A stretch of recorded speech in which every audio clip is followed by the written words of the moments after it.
Absolutely. Now, we will move on to domestic and agricultural and land affairs now, with the news that Angela Rayner put the Planning and Infrastructure Bill before Parliament on Monday for its second reading. Now, her rhetoric has not abated since the first reading, and it's the very clearest of indicators that the government gives absolutely no regard to the considerations of the public that they're supposed to serve. As an example, Rayner stated that EV, electric vehicle charge points, will have regulations stripped away, with just a permit rather than a license needed. This is because they count as critical infrastructure, a term upon which so much has been hung in the past few years. She reinforced the point that any challenges to proposed government infrastructure projects or large developments will be neutered by amendments to the process, giving only one appeal as opposed to three, in saying that it will slice through the bureaucracy and speed up transport projects. She spoke very dismissively about the meritless cases being dragged through the courts. So there was some pushback, but really only from Conservative MPs, and that makes it abundantly clear that the requirement to represent the views of constituents has evaporated altogether in the House of Commons.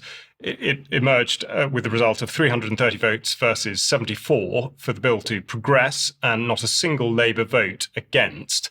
A few contributions are noteworthy, though none was given any consideration by the Deputy Prime Minister. Bradley Thomas, Conservative MP, asked whether 225,000 homes have yet been built, because the Labour government pledged that they would construct 1.5 million of them during this Parliament. That went unanswered. Sir Geoffrey Clifton-Brown said, if we are to override local people, we might just as well have a nationally directed planning system rather than a local planning system. Will she think carefully about that balance?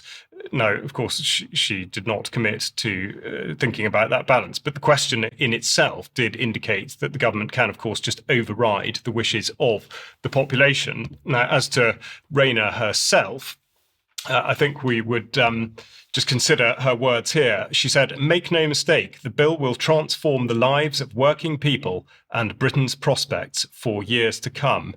Yes, indeed, but I think we'd be minded to interpret her message in a different manner from the one she may have intended. Now, another contributor to the debate was Sir Ashley Fox, and he made an obvious statement, but one that is worth repeating. He said, I'm concerned about the abuse of power, particularly in relation to agricultural land and green spaces.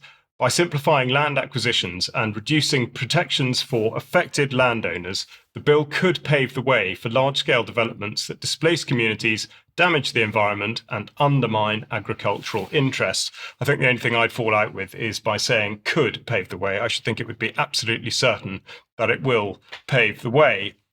Now, following on from this, we had specific references to compulsory purchase, which brings us on to Natural England, because, of course, reported after the first reading of the bill, it was Natural England that were going to be given power to seize land by compulsory purchase if they, Natural England, required it. So here we see that Tony Juniper, the chair of Natural England for a very long period of time, has just been reappointed, which is significant.